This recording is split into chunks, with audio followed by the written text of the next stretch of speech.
Alrighty, part 4 of the trail mower build. Now, I was originally going to do a pulley swap and diff lock, but I think that might be bumped to part 5 as I really want to dial in the front end. Now, if you're asking yourself, what's the deal with the front end? Why do you have to do anything with the front end? Well, you got to remember, these little mowers are made to do 2 to 5 miles an hour in your lawn on a flat surface. Well, that doesn't last long out in the terrain. Now, you can see here on this side of the axle that when I shake the wheel here, there's lots of actual play in the axle. I mean, that is just not good. It puts excessive wear in the steering. I mean, the steering's so sloppy because of that. I mean, I got all that play, but we got parts, we got a mower. Let's make this thing even better.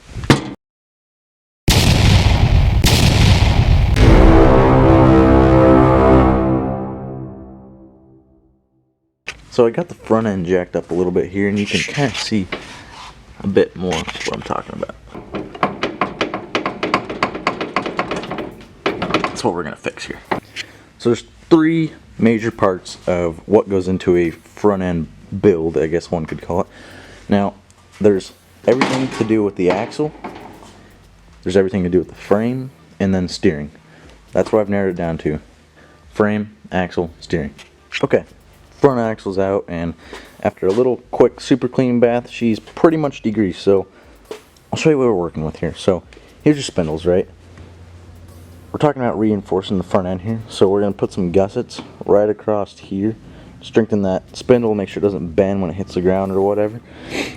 Same thing over here, and then where it really changes is right here. You can see this bushing system, so I can actually take my finger and shove that factory bushing out of there like that. And what we're gonna do is, you can see those little welds on there, we're gonna grind those straight out, take this, I guess, bushing housing, move it up right here, a gusset system, and move it about probably about 3 inches up, so it'll be about right here. That'll lift the front end, give you way more clearance, and be a lot stronger once we support it all. Okay, so I know I said I'm going to use the factory bushing, but this bushing is a little wore. This nut is, or this bolt is a little worn out. You can see right there. So I have some bigger, beefier bushings laying around here. I have 2, using an upgraded bolt there, and I'm going to use 2 of these. Have a piece of pipe. I'm actually just going to leave this in the axle because there's no point in taking it out now if we're going to use a bigger, more reinforced piece right there. So that's what we'll be doing. It's going to work a lot better, I think, than using this worn out bushing. That's going to give us more side to side play, and I want it to be perfect. So here's our piece. You can see the bushings fit right in it, nice and tight. The next thing we're going to do is build a little notched pedestal that can kind of raise this thing up, so it'll sit like about like that.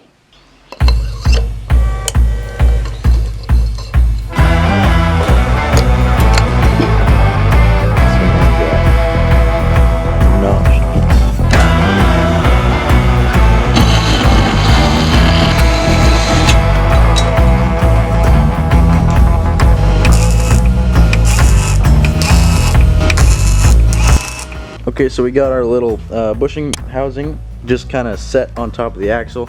The axle's now wire wheeled off just so it's a lot easier to work on. Now, one thing you got to remember when you're doing this piece has to be perfectly straight with this piece, or else when you put your axle on, it's going to be all crooked one way or the other.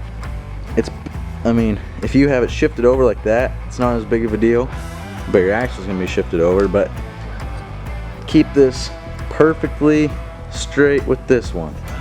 Same thing goes for this direction too. You want it right in line with that one, or else your axle is going to be shifted forward or backwards. So that's that.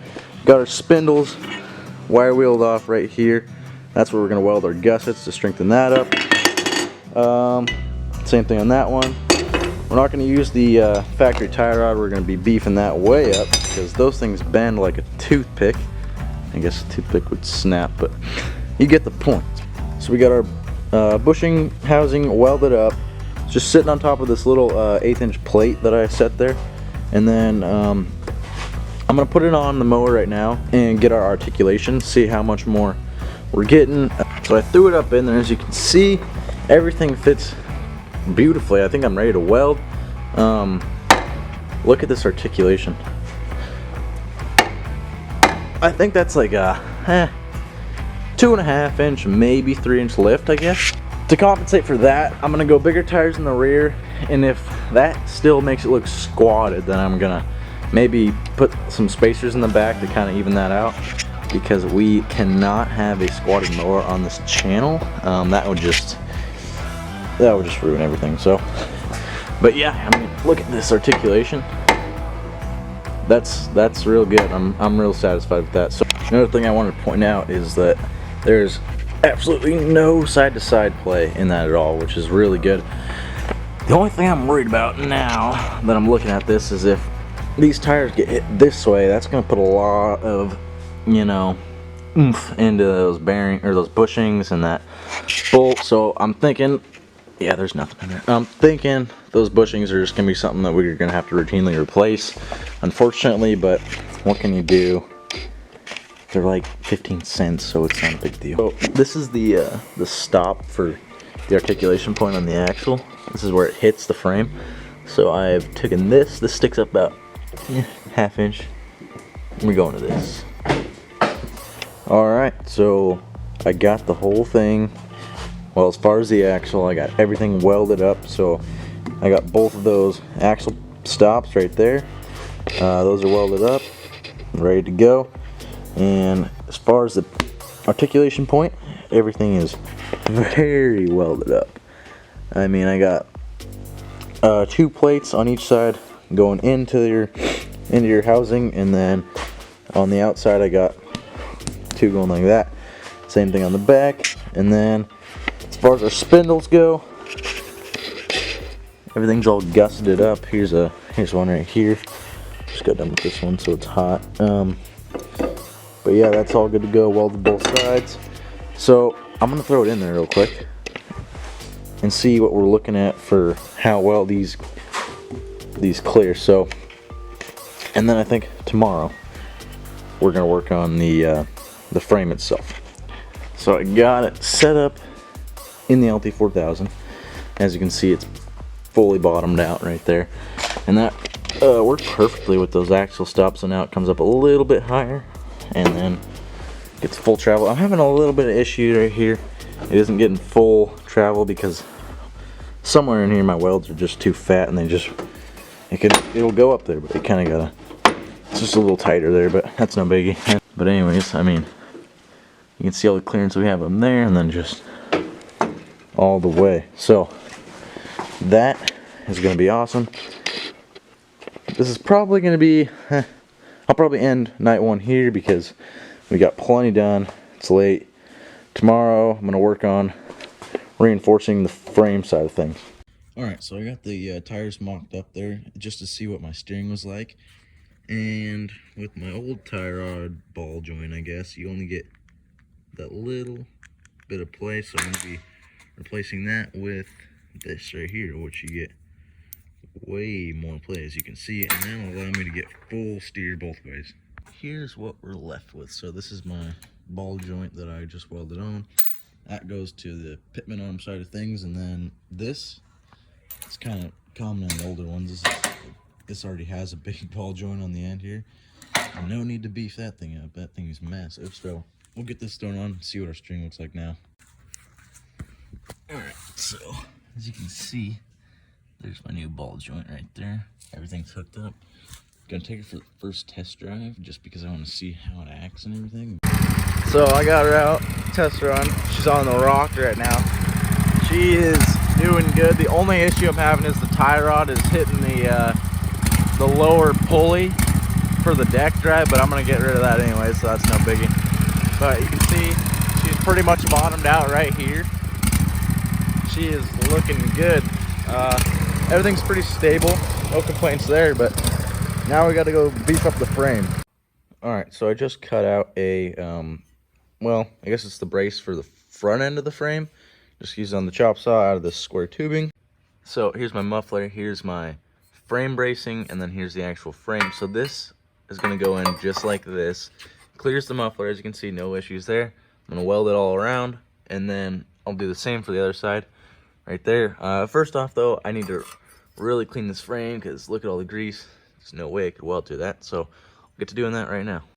Alright, so I just got a package in the mail from Amazon, and here we have our ball joints. Now these are the ball joints for my tie rod, which we're gonna have to build now. I'm just gonna use some pipe if I can find it, and then just weld a nut right to the end of the pipe, and then this will just thread right in there, and this will just be the lock nut. So I'm gonna fit these up in the spindle and make sure I don't have to drill them out, because I might have to do that. But anyways, these are the ball joints we're gonna be using, and yeah.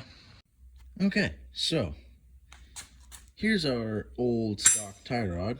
Yeah, that was good from mowing lawns at 3 miles an hour, but this is better. This is about the smallest pipe I could find, unfortunately. And, well, I just went with it. All I did was welded a nut that fit this shaft of the ball joint onto a washer, and then that washer onto this thick, heavy-duty pipe. Now I should have no problems whatsoever with the bending of this pipe, because this will not bend. This will not bend. And I like about this, so these have way more travel, obviously, in the ball joint. Now these had no travel, and that wears out bushings. That wears out those bushings in the end of the spindle. This, however, will not. So you can see I left this nut that came with it. That's the lock nut that keeps it from turning everywhere and getting all out of whack. So we're gonna throw this on and see how she fits. Also, I forgot to mention that previously I was having issues with the tie rod and that drag link hitting the belt drive, the deck belt drive pulley. So I have simply removed that. Now that actually frees up our swing a lot more, because before it would have hit that going this way, it would swing in and hitting this pulley, but now it doesn't do that. You can see it pretty much gets full swing now, so that is a lot better. Alrighty, you can see, got the welder out, got everything welded in here, welded it there, and there, both sides for that. And now I'm gonna weld a piece of angle iron right in the back there. Alright, everything is now pretty much done. See, we got these gussets in here, welded up, you can see there. Same thing on this side, right there. And then on the back, it's really hard to see. Got some angle iron up there. And then beefy tie rod, ball joints. This pitman arm, or I guess drag link, that ball joint you can see it's really loose. That's the only slop in the steering, is right there. This thing is solid, that's not going anywhere. Then I forgot, there's a ball joint up there. That's solid, but the only thing is this little ball joint is not doing good. You can see that. I'll show you the steering. It doesn't really count because it's in the air, but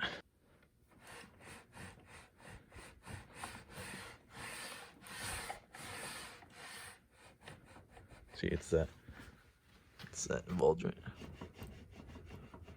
It's just moving right in its little place. That's causing us steering problems, but it's a lot better. The steering is way better.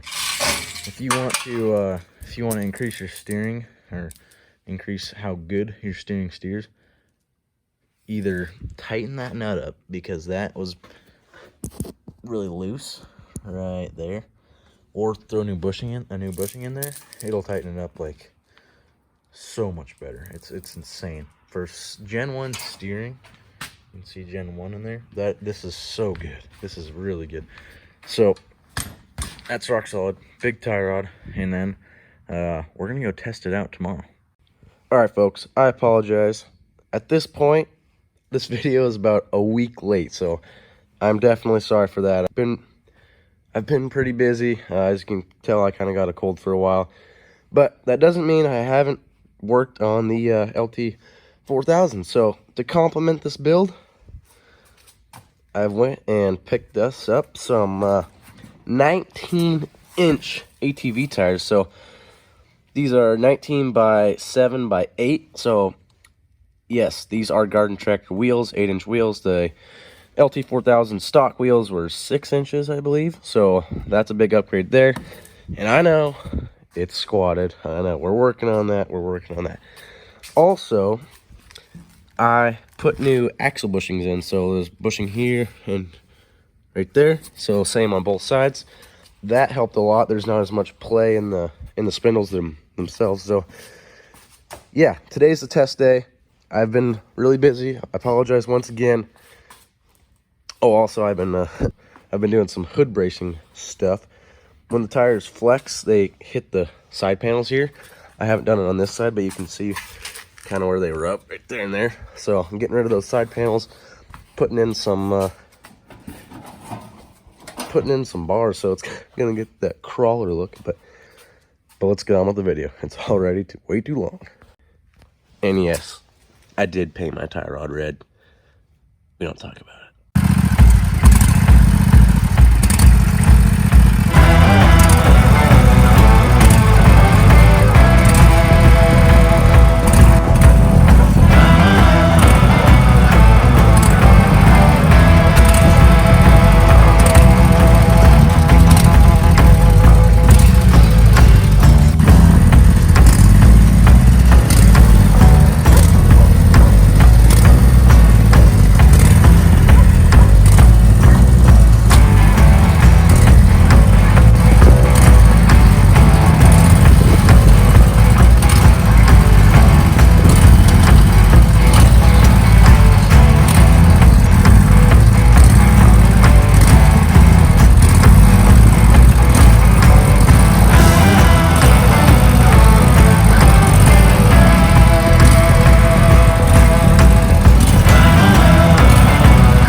Alright guys, that's going to wrap up part 3 or 4, whatever we're on. Front end build here. Overall, it's a great mod. Had a lot of fun with it. Still got some things to improve though with the bracing there. You can see that one kind of got bent out. I need to support that to the frame. But other than that, this is going to definitely help us out on the trails. These tires are looking good. Sorry I didn't get much testing footage. It's just a rainy day. It's got to be up today. It's already a week late, so once again, stay tuned till the next video. Feel free to like and subscribe.